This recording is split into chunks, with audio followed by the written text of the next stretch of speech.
আমার স্বামী স্ত্রী বলতে শুধুমাত্র শারীরিক চাহিদাকেই বোঝে, এছাড়া সে আর কিছুই বোঝে না। আমার সাথে 2 মিনিট বসে কথা বলা, একটু সময় দেওয়া, এগুলো সে কিছুই করে না। আমার স্বামী ঢাকায় চাকরি সূত্রে থাকে। মাসে 1বার অথবা 2বার সে আমাদের বাড়িতে আসে আমাকে তার মাকে দেখতে। যখন সে বাসায় আসে তার 2টো হাত ভর্তি ব্যাগ থাকে।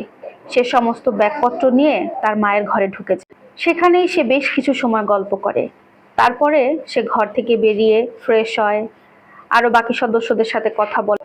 ওই ব্যাগে কি আছে না আছে আমার কিন্তু বলার মতো কোনো ক্ষমতা নেই, কারণ আমি কিছুই জানি না। আজ পর্যন্ত কোনো কিছু আমাকে হাতে ধরিয়ে দিয়ে বলেনি এটা তোমার জন্য এনে। আমার তো মনে হয় আমার কি ভালো লাগে কি ভালো লাগে না সেসব কিছু আমার স্বামী আজও জানেন। আমার স্বামী যখনই বাসায় আসে ঠিক রাত 11টার দিকে বাসায় ঢোকে। 11টার দিকে বাসায় ঢুকে সে তার মায়ের সাথে প্রথমে কিছুটা গল্প করে, দেন ফ্রেশ হয়ে রুমে আসে। রুমে আসতে আসতে তার বাজে ঠিক 12টা থেকে 1। তার মতো শারীরিক চাহিদা মিটিয়ে সে ঘুমিয়ে পড়ে। পরের দিন সকালবেলা বেশ লেট করে সে ঘুম থেকে ওঠে। আমি রান্না বান্না কমপ্লিট করে রাখি, উঠে ফ্রেশ হয়ে শুধু খাবার খায়। তারপরে সে বাকি সবার সাথে গল্প শুরু করে। আমার সাথে কখনো বসে 2 মিনিট কথা বলে। দুপুরে সে আবারও খাওয়া দাওয়া করে বের হয়ে পড়ে তার বন্ধুদের সাথে আড্ডা দেওয়ার উদ্দেশ্যে। বাজারে গিয়ে আড্ডা দেওয়া শেষ হলে সে সেখান থেকে বাসায় ফিরে ঠিক রাত 8টা 9টার মধ্যে। তারপরে সে বাসায় এসে কিছুটা গল্প করে তার মায়ের সাথে সবার সাথে বসে খাবার খায়। আমাকে একটাবারের জন্য বলে না আমার সাথে বসে খাবার খাও। তাদের মতো খাবার খাওয়া হয়ে গেলে আবারও কিছুটা সময় গল্প করে ঠিক যখন 11টা থেকে 12টা বাজে সে ঘরে আসে।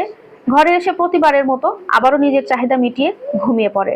পরের দিন সকালবেলা সে তার ভোর ভোর ঘুম থেকে উঠে অফিসে যাওয়ার উদ্দেশ্যে ঢাকার পথে রওনা দিয়ে দেয়। এভাবেই আমার বছরগুলো পার হচ্ছে।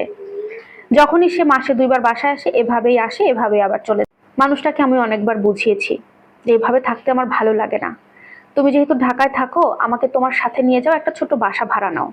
কিন্তু সে আমাকে নিয়ে যাবে না। আমাকে স্পষ্ট করে বলে দিয়েছে আমি যদি এভাবে সংসার করতে পারি আমার সাথে সংসার করবে, না হলে আমার সাথে সংসার করতে পারবে না। আমাকে তার সংসার করতে হলে এখানেই থাকতে হবে, এমনকি তার মা তার ভাইয়ের বউদেরকে দেখাশোনা করে থাকতে হবে।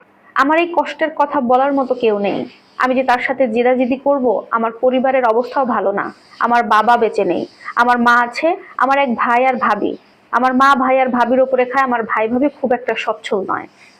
এরপর যদি আমি সেখানে গিয়ে জুটি তাহলে আমরা কেউ ভালো থাকতে পারবো না। তাই সবকিছু মুখ বুজে সহ্য করে এখানেই পড়ে আছি। আমি আমার নিজের ভেতরের ব্যথা কাউকে বলতে পারি না, কাউকে কোনো কিছু শেয়ার করতে পারি না। আমি বড় একা, আমার নিজের বলতে কেউ নেই।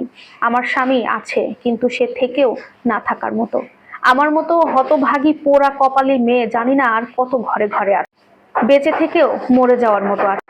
এ জীবনে কতদিন আর সহ্য করতে পারবো এভাবে আমি জানি না।